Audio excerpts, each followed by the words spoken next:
मैंने DElEd second semester का सामाजिक अध्ययन का पेपर 1 से लेकर 20 तक पार्ट 1 में करवा दिया है। अगर आप लोग नहीं देखे हैं तो वहाँ जाकर आप लोग पार्ट 1 ढूंढिए, मिल जाएगा। डीएलएड सेकेंड सेमेस्टर सामाजिक अध्ययन का जो प्लेलिस्ट है उसमें जाकर आप लोग देख लीजिए। अब हम डीएलएड सेकेंड सेमेस्टर का जो सामाजिक अध्ययन का 50 नंबर का पेपर होता है उसमें से प्रश्न नंबर हम 21 की बात करते हैं। प्रश्न नंबर 21 में पूछा है कि अक्षांश रेखाएं किसे कहते हैं। क्या पूछा है कि अक्षांश रेखाएं किसे मतलब कहते हैं। तो देख लीजिए यहाँ पे, जैसे ये हमारी पृथ्वी हो गई, ये 0 डिग्री इक्वेटर हो गया। 0 डिग्री को हम अक्षांश रेखा कहते हैं और इसे विषुवत रेखा भी कहते हैं। विषुवत रेखा के बाद इसको भूमध्य रेखा के नाम से भी जानते हैं। तो अक्षांश रेखाएं किसे कहते हैं, चूँकि यहाँ पे पश्चिम है, यहाँ पे पूर्व, पश्चिम से पूर्व की ओर क्षैतिज दिशा में जो रेखाएं होती हैं उसे हम क्या कहते हैं, अक्षांश रेखाएं। सबसे बड़ी अक्षांश रेखा क्या होती है, 0 डिग्री अक्षांश रेखा। तो ये हो गया अक्षांश रेखा। अब हम प्रश्न नंबर 22 की बात करते हैं। प्रश्न नंबर 22 में पूछा है कि अपक्षय किसे कहते हैं। क्या कहते हैं, पूछा है अपक्षय। अपक्षय और पर्दन 2 होते हैं, लेकिन अपक्षय पूछा है। तो अपक्षय होता है जब चट्टानें जो होती हैं, चट्टानों का टूटना अपक्षय कहलाता है। क्या कहलाता है, चट्टानों का टूटना अपक्षय कहलाता है। और चट्टानें कितनी प्रकार की होती है, तो 6 प्रकार की चट्टानें हमारे भारत में पाई जाती हैं। अगर आप लोग को चट्टानों का वीडियो देखना है तो आप लोग जाके हमारे चैनल में SBS क्लासेस में जो है चट्टान को मैंने बहुत अच्छे से इंडियन जियोग्राफी के प्लेलिस्ट में जाइए और वहाँ देखिए। चट्टानें 6 प्रकार की होती हैं भारत में। सबसे पुरानी जो चट्टान है वो आर्कियन क्रम की चट्टान है। आर्कियन क्रम की चट्टानों की खासियत ये होती है कि उसमें जीवाश्म का अभाव होता है, मतलब उसमें जीवाश्म नहीं पाया जाता है। इस ज़्यादा डीप में नहीं जाएंगे।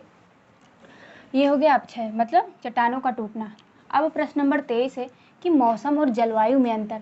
आप लोग ध्यान रखिए, 2-2 लाइन में ही आंसर लिखना है, ज़्यादा बड़े नहीं लिखना है। तो इसलिए इसमें जो है मौसम और जलवायु में अंतर, मौसम जो होता है वो छोटा होता है जलवायु की अपेक्षा। जलवायु को चेंज होने में बहुत वर्ष या कह सकते हैं चेंज होने में बहुत समय लगता है, लेकिन जो मौसम है, मौसम 1 दिन में भी चेंज हो सकता है। मतलब अभी देखिए सुबह के समय मान लीजिए बारिश हो जाए, अभी 1 घंटे बाद धूप निकल आए, तो मौसम मतलब बदलता रहता है, लेकिन जलवायु को बदलने में जो है बहुत ज़्यादा समय लगता है। ये हो गया प्रश्न नंबर 23। अब हम प्रश्न नंबर 24 की बात करते हैं। प्रश्न नंबर 24 ये पूछा है कि वायुमंडल में सबसे निचली परत को क्या कहते हैं। क्या पूछा है, वायुमंडल का सबसे निचली परत जो है उसको हम क्या कहते हैं। तो देख लेते हैं हम, जैसे ये वायुमंडल है, 1 सेकेंड, तो वायुमंडल ये, तो अगर मान लीजिए पृथ्वी का सबसे जो मतलब ऊपर जो है वायुमंडल, तो मान लीजिए पृथ्वी है, पृथ्वी का यही तो वायुमंडल हुआ जो चारों तरफ घेरे हुए है, क्योंकि किसी भी अगर जीवन के लिए जीवन जो है वायुमंडल का होना बहुत ज़रूरी है। तो बात करें सबसे निचला परत जो है वो है क्या, क्षोभ मंडल। ज़्यादा नहीं बताएंगे, अगर ये एक क्वेश्चन लेके चले तो उसमें एक लेक्चर मतलब चला जाएगा, लेकिन हम लोग बहुत सरल में पढ़ रहे हैं, आप लोग में इतना कम पूछता है इसलिए। तो अगर बात करें कि पहला क्षोभ मंडल हो जाएगा, फिर अगर दूसरा पूछता तो समताप मंडल हो जाता, और फिर तीसरा पूछता तो मध्य मंडल हो जाता, और फिर इसके बाद में और जितने भी मंडल हैं। फिर प्रश्न नंबर हो गया 24। क्या पूछा था, वायुमंडल में सबसे निचली परत क्या होता है, वो क्षोभ मंडल होता है। अब हम प्रश्न नंबर 25 की बात करते हैं। 25 में ये पूछा है कि विश्व का सबसे गहरा गर्त क्या है। क्या पूछा है, विश्व का सबसे गहरा गर्त। तो विश्व का सबसे गर्त मतलब जो गहराई होती है वो है मेरियाना गर्त। मेरियाना गर्त कहाँ है, जैसे कि मान लीजिए ये पूरा पृथ्वी है, पृथ्वी में 7 कंटिनेंट है। ये मान लीजिए कि एशिया, ये यूरोप, और ये उत्तरी अमेरिका है, दक्षिणी अमेरिका, यहाँ ऑस्ट्रेलिया। तो यहाँ पे जो ये अमेरिका है यहाँ से लेके, और ये जो जापान का और जो इधर का छोर है यहाँ पे, तो यहाँ पे प्रशांत महासागर, क्योंकि ऐसे पृथ्वी जुड़ी हुई है, तो पृथ्वी जुड़ी है तो इसको अगर जोड़ा जाए तो ये जाके यहीं तो ऐसे मिल जाएगा। तो ये प्रशांत महासागर टोटल है। तो यहीं पे जो है प्रशांत महासागर जो हमारा मतलब जो हमारा कह सकते हैं जो प्रशांत महासागर है उसी में है मेरियाना गर्त। क्या है, मेरियाना गर्त जो है ये क्या है, ये विश्व का सबसे गहरा गर्त है। अब हम प्रश्न नंबर 26 की बात करते हैं। प्रश्न नंबर 26 में ये पूछा है कि मूल अधिकार को कब स्थगित किया जा सकता है। मूल अधिकार मैंने बताया था, जो हमारा मूल अधिकार है वो स्थगित कब किया जा सकता है? हमारा मूल अधिकार कोई नहीं स्थगित कर सकता है, लेकिन कुछ कंडीशन ऐसे होते हैं जब आपातकालीन स्थिति आ जाती है, यानी कि मान लीजिए विश्व में या युद्ध छिड़ गया, अब उस समय में आप लोग को आपातकाल लगा दिया जाएगा, सरकार आपको ये आपातकाल लगा सकती है कि आप लोग घर से बाहर मत निकलिए। तो ये होता है, आप ये कह सकते हैं कि आपातकालीन स्थिति में जो है सरकार हमारे ऊपर जो है मूल अधिकार का जो है स्थगित कर सकती है। और ये भी क्वेश्चन आता है कि अगर आपका मूल अधिकारों का हनन हो रहा है तो उसके लिए आप कहाँ जा सकते हैं? तो उसके लिए आप लोग सुप्रीम कोर्ट डायरेक्ट, मतलब उच्चतम न्यायालय जा सकते हैं। राज्य के लिए उच्च न्यायालय होता है, लेकिन ये सोचिए कितना बड़ा बात कह दिया कि उच्चतम, अगर आपका कोई जो है मूल कर्तव्य हनन हो रहा है तो आप लोग डायरेक्ट क्या है, सुप्रीम कोर्ट में जा सकते हैं। ये हो गया प्रश्न नंबर 26। अब हम प्रश्न नंबर 27 की बात करते हैं। 27 में ये प्रश्न आया हुआ है कि संवैधानिक उपचारों के अधिकार के अंतर्गत न्यायालय कितने प्रकार से होते हैं? क्या पूछा है? संवैधानिक उपचारों के अधिकार के अंतर्गत न्यायालय कितने प्रकार के होते हैं? तो वो हमारे जो संवैधानिक उपचारों के अधिकार हैं उसके अंतर्गत जो न्यायालय होते हैं वो 5 प्रकार के होते हैं। कितने? 5 प्रकार से। आइए देखते हैं कि 5 प्रकार कौन कौन से हैं। एक जो होता है बंदी प्रत्यक्षीकरण, परमादेश, प्रतिषेध और अधिकार परीक्षा उत्प्रेषण। अब ये जान लीजिए कि ये अधिकार देते किसके? तो जो हमारा मतलब इसका मतलब ये है कि जो उच्चतम न्यायालय है वो अपने से नीचे जो समकक्ष, जो मतलब नीचे वाले जो न्यायालय होते हैं उसको आदेश देता है कि एक प्रकार से आदेश देता है कि आपको ये काम करना है। तो उसमें 5 जो रिट आती हैं वो क्या है? एक है बंदी प्रत्यक्षीकरण, परमादेश मतलब जो अपने से मतलब नीचे को आदेश देता है, प्रतिषेध भी ऐसे हो गया, अधिकार परीक्षा मतलब कोई भी प्रश्न पूछ सकता है वो, और ये टोटल हो गए 5। तो संवैधानिक उपचारों के अधिकार के अंतर्गत 5 आते हैं। कौन कौन से? एक बंदी प्रत्यक्षीकरण और परमादेश और क्या नाम है, अधिकार परीक्षा और उत्प्रेषण। ये हो गया प्रश्न नंबर 27। प्रश्न नंबर 28 में ये पूछा था कि मुद्रा स्फीति के 2 प्रकार लिखे। क्या पूछा था प्रश्न नंबर 28? प्रश्न नंबर 28 पूछा था कि मुद्रा स्फीति के जो है 2 प्रकार, तो एक हो गया मांग पुल का, एक हो गया मांग पुल। यहाँ पे लिख लीजिए, यहाँ पे लिख लीजिए, एक सेकंड यहाँ पे देख लीजिए। क्या पूछा है? मुद्रा स्फीति के 2 प्रकार लिखिए। क्या पूछा है? मुद्रा स्फीति के 2 प्रकार। तो यहाँ पे 2 प्रकार क्या क्या हो जाएगा? 2 प्रकार हो जाएगा। एक हो गया मांग पुल मुद्रा स्फीति, एक हो गया मांग पुल मुद्रा स्फीति, और दूसरा क्या हो गया? दूसरा देख लीजिए, दूसरा हो गया है कास्ट पुश जो होता है वो मुद्रा स्फीति, कास्ट पुश मुद्रा स्फीति, ये दूसरा हो गया। यहाँ पे लिख दें मुद्रा स्फीति। आई होप कि आप लोग को समझ में आया होगा। ये हो गया 29। अब हम प्रश्न नंबर 30 की बात करते हैं। प्रश्न नंबर 30 में पूछा कि विकसित अर्थव्यवस्था किसे कहते हैं? तो दो, चूँकि मतलब एक विकसित अर्थव्यवस्था होता है और एक जो होता है विकासशील अर्थव्यवस्था, और एक मिश्रित अर्थव्यवस्था भी होता है। तो विकसित अर्थव्यवस्था वह अर्थव्यवस्था जिनके यहाँ औद्योगिक जो स्तर होता है वो बहुत उच्च होता है। और अगर बात करें कि विकासशील जो होता है उसमें क्या होता है, उसमें औद्योगिक जो होता है स्तर हमारा निम्न होता है। तो विकसित अर्थव्यवस्था हमारे यहाँ नहीं है, हमारे यहाँ ना विकासशील अर्थव्यवस्था, मतलब हम लोग उच्चतर की तरफ बढ़ रहे हैं। और ये विकसित अर्थव्यवस्था जो है ये जापान हुआ, जैसे जहाँ के जो है सिंजोबे है, और ये अमेरिका या इंग्लैंड के क्षेत्रों में कहा जा सकता है, क्योंकि वहाँ सबसे पहले औद्योगिक क्रांति भी वहीं सबसे पहले आई थी। तो विकसित अर्थव्यवस्था क्या हो गया? सबसे उच्च स्तर का जो है औद्योगिक की वहाँ का स्तर हो, वहाँ पे क्या कहते हैं कि विकसित अर्थव्यवस्था। अब हम प्रश्न नंबर 31 की बात करते हैं। प्रश्न नंबर 31 पूछा है कि गुप्त काल का श्रेय किसे जाता है? मतलब गुप्त काल जो है, जो स्थापित या स्थापना करने का श्रेय जो है वो श्री गुप्त को जाता है। किसको जाता है? श्री गुप्त को। इसका अगर हम लोग एक एक लोग को लेकर चलेंगे तो बहुत लंबी वीडियो हो जाएगी, इसलिए जितना पूछा उतना ही बताएंगे। ये हो गया प्रश्न नंबर 31। अब प्रश्न नंबर 32 की बात करते हैं कि सूफी संत के प्रमुख सिद्धांत क्या है? क्या पूछा है? सूफी संत के प्रमुख सिद्धांत क्या है? तो वो पूछा है।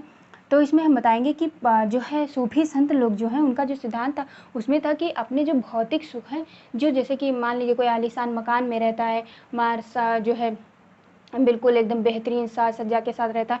तो ये नहीं कहा है भौतिक जीवन का त्याग करें, और ये भी कहा है कि शांति एवं अहिंसा पर विश्वास करता है। सूफी संत जो है वो भौतिक जीवन का त्याग करता है और शांति अहिंसा का जो है वो विश्वास करता है, और सभी धर्मों का समान जो है अधिकार देता है। ये सभी धर्मों का समान अधिकार देता है। तो क्या हुआ कि भौतिक सुखों जो सूफी संत के प्रमुख सिद्धांतों में ये है कि वो अपने भौतिक सुखों का त्याग करते हैं और सत्य और अहिंसा पर जो चलते हैं, और एक हो गया क्या सभी धर्मों का सम्मान करते हैं, मतलब अधिकार है। ये हो गया प्रश्न नंबर 32। अब हम प्रश्न नंबर 33 की बात करते हैं। प्रश्न नंबर 33 पूछा है कालिदास की 2 रचना लिखो। क्या पूछा है? कालिदास की 2 रचना। वैसे तो कालिदास ने बहुत रचनाएं लिखी हैं, लेकिन उसमें 2 पूछा है, तो आप एक जो है मेघदूत लिख दीजिए, मेघदूतम इसे कहते हैं, और दूसरा कुमार संभव। अगर और भी बात किया जाए तो इसमें बहुत ऋतु संहार वगैरह लिखा है, लेकिन 2 आप लिखिएगा, 2 ही पूछता ही है। अब प्रश्न नंबर 35 की बात करते हैं। प्रश्न नंबर 35 ये पूछा है कि मोहम्मद तुगलक की सांकेतिक मुद्रा क्यों असफल हुई। अब देखिए ये डीप में पूछा है। अगर आप मान लीजिए कि यूपीएससी मतलब प्रिपरेशन कर रहे हैं तो उसमें ऐसे आएगा, आप अच्छे वर्ड उसमें जो है आप लिखेंगे तभी माना जाएगा। तो क्या पूछा है कि मोहम्मद तुगलक जो था उसका सांकेतिक मुद्रा क्यों असफल हुआ। तो सबसे पहले ये जान लीजिए कि मोहम्मद तुगलक के समय में जो है धन की बहुत कमी हो गई थी, जिसके कारण उसने क्या कहा कि जो है पैसे मतलब रुपए सिक्के ढालने के लिए उसने अपने जो है शासनकाल में कहा। तो क्या हुआ कि उसने जो है चांदी छोड़ के उसने तांबा के सिक्के ढालने के लिए लोगों से कहा। तो लोग क्या करने लगे, जाली सिक्के अपने घर में, क्योंकि तांबे के उस समय घरों में बर्तनें बहुत, तांबा बहुत अधिक होता था, तो उस लोगों ने अपने घरों में तांबे के सिक्के जो है बनाने लगे और नकली मतलब बनाने लगे। तब बताइए कि उनका घाटा होगा कि नहीं सरकार का। तो जो राजा हैं ये तो मोहम्मद तुगलक जो है, इनकी जो सांकेतिक मुद्रा है वो असफल हो गई। ये प्रश्न नंबर हो गया 35। अब हम लोग प्रश्न नंबर 36 की तरफ बढ़ते हैं। क्या बढ़ते हैं? प्रश्न नंबर 36। अब हम प्रश्न नंबर 36 की बात करते हैं। क्या करते हैं? प्रश्न नंबर 36 की। प्रश्न नंबर 36 में ये कहा गया है कि जलप्रपात किसे कहते हैं। क्या पूछा गया कि जलप्रपात किसे कहते हैं। तो ये हुआ कि अगर पहाड़ों या जो है पहाड़ जैसे हो गए ये, और पहाड़ से जो झरने, क्या हो गया, पहाड़ से जो है पहाड़ों या चट्टान जो होते हैं वहाँ से जो झरने गिरते हैं उसे हम क्या कहते हैं? जलप्रपात। और जब पहाड़ों से झरने गिरते हैं, चट्टानों से झरने गिरते हैं और इनकी धाराएं जब पतली होती हैं, मतलब डायरेक्ट गिरते हैं, एकदम से पतली होती हैं, कहीं गिर के ना गिरती हैं, तो इसे कहते हैं जलप्रपात। और अगर मोटी धारा हो जाती है बहुत दूरी में तो उसे हम कहते हैं महाजलप्रपात। क्या कहेंगे? महाजलप्रपात। ये हो गया प्रश्न नंबर 35। अब हम प्रश्न नंबर 37 की बात करते हैं। प्रश्न नंबर 37 में पूछा है कि भूमिगत जल क्या होता है। तो ये है जो हमारी ज़मीन है, हमारी पृथ्वी माता, भूमि के अंदर पाया जाने वाला जो मीठा जल होता है।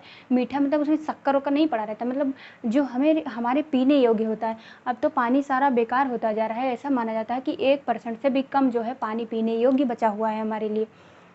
तो वही भूमिगत जल का मतलब होता है कि हमारे धरती या पृथ्वी के अंदर, भूमि के अंदर पाया जाने वाला जल जो मीठा होता है, जिसे हम पीते हैं, उस जल को हम क्या कहते हैं? भूमिगत जल। अब हम प्रश्न नंबर 38 की बात करते हैं। प्रश्न नंबर 38 आया है कि लोकतंत्रात्मक गणराज्य किसे कहते हैं। क्या पूछा है? लोकतंत्रात्मक गणराज्य किसे कहते हैं। तो लोकतंत्रात्मक गणराज्य का मतलब होता है कि जब वहाँ पे जो है जनता के द्वारा चुनी जाती है सरकार, जिस देश में जनता के द्वारा जो सरकार चुनी जाती है, संपूर्ण रूप से जनता का अधिकार होता है। अब्राहम लिंकन की एक परिभाषा भी है कि जनता के द्वारा जनता के लिए जो चुनी हुई सरकार होती है, जनता के द्वारा जनता के लिए और जनता के हित में काम करने के लिए जो सरकार होती है उसे हम क्या कहते हैं? जो है मतलब लोकतंत्रात्मक गणराज्य, मतलब टोटल कुल मिला के जनता के द्वारा जहाँ पे चुनी गई सरकार होती है उसे हम क्या कहते हैं? लोकतंत्रात्मक गणराज्य। और जो इसमें सरकार होती है और इसे हम कहेंगे, और इसमें जो है तानाशाही बिल्कुल नहीं होती है। जो किम जोन जहाँ के हैं वहाँ पे तानाशाही है, मतलब वहाँ पे कोई जनता का अपना अधिकार नहीं है, तो इसलिए वहाँ जो है वो क्या नाम है? तानाशाही वहाँ राजा है। अब बात करते हैं प्रश्न नंबर 39 की। प्रश्न नंबर 39 में दिया है कि श्रेष्ठ बैंकिंग प्रणाली के गुण लिखो। क्या कहा है? श्रेष्ठ बैंकिंग प्रणाली के गुण क्या होते हैं? तो क्या होते हैं कि जो श्रेष्ठ बैंकिंग प्रणाली के गुण में ये होता है कि जैसे केंद्रीय बैंक मतलब आरआरबी जो है, आरआरबी हो गई। तो इसमें क्या होता है कि आरआरबी ये चीज़ करता है कि देश में कैसे पैसे वितरित करना है और कैसे जो है निकालना है, जिससे हमारी अर्थव्यवस्था सुचारू रूप से चलती रहे। और जब अर्थव्यवस्था सुचारू रूप से चलती रहेगी तो हमारे यहाँ जो है, हमारे भारतीय की जो अर्थव्यवस्था है उसमें मुद्रास्फीति की कंडीशन नहीं आएगी और ये हमारी अर्थव्यवस्था चलती रहेगी। तो ये हो गया हमारा बैंकिंग जो है श्रेष्ठ बैंकिंग प्रणाली के गुण। ये सब केंद्र सरकार मतलब केंद्र बैंक का ही तो होता है। अब बात करते हैं कि प्रश्न नंबर 40। अब प्रश्न नंबर 40 में ये पूछा है कि उपभोक्ता के अधिकार एवं कर्तव्य, उपभोक्ता जो होता है उसके अधिकार और कर्तव्य पूछा है कि क्या होता है। तो जब हम किसी संस्था का जो किसी संस्था का लाभ ले रहा हो और उसमें सुरक्षा का अधिकार और सूचना पाने का अधिकार होता है, तो ये जो होता है उपभोक्ता के अधिकार एवं इसका कर्तव्य हो जाता है। ये प्रश्न नंबर 40 हो गया। अब प्रश्न नंबर 41 मैंने इसलिए, टोटल जो प्रश्न होते हैं वो 40 होते हैं, लेकिन 41 जो है पार्ट 1 का एक रह गया था तो वो हमने यहाँ ऐड कर दिया। उसमें पूछा है कि भारत के औद्योगिक विकास के लिए सुझाव दीजिए। मतलब 2-3 लाइन में लिखना रहता है। आपको सिविल परीक्षा मेंस नहीं लिखने जाना है कि आप लोग को बहुत अच्छे से लिखना है, मतलब बहुत ज़्यादा लिखना है, ऐसा नहीं करना है। मतलब आपको 1 ही घंटे का पेपर या 2 घंटे का पेपर रहता है, उसमें आपको 40 क्वेश्चन करने रहते हैं, ये ध्यान रखिए। इसलिए आप लोग को 2 लाइन में लिखना है। तो पूछा है कि भारत के औद्योगिक विकास के लिए सुझाव लिखिए। क्या पूछा है? भारत के औद्योगिक विकास के लिए सुझाव। तो इसमें ये आप कहेंगे कि कुटीर उद्योग के लिए जो है प्रोत्साहित करेंगे। कुटीर उद्योग जो है वो भारत के औद्योगिक विकास के लिए अच्छा सुझाव माना जा सकता है। और दूसरा ये कह सकते हैं कि जो है कम इंटरेस्ट पे आप लोन देकर और सबको जो है स्वरोजगार के लिए प्रेरित कर सकते हैं। क्या कर सकते हैं? एक तो कुटीर उद्योग हो गया, कर दीजिए, और दूसरा जो है सरकार जो होती है कम इंटरेस्ट पर पैसे मुहैया करा के और जो है स्वरोजगार के लिए जो है प्रेरित कर सकती है। तो ये हो गया प्रश्न नंबर 41। तो आप लोग को अगर वीडियो अच्छी लगी हो तो प्लीज़ आप लोग सब्सक्राइब करिए, कमेंट करिए और लाइक करिए। धन्यवाद।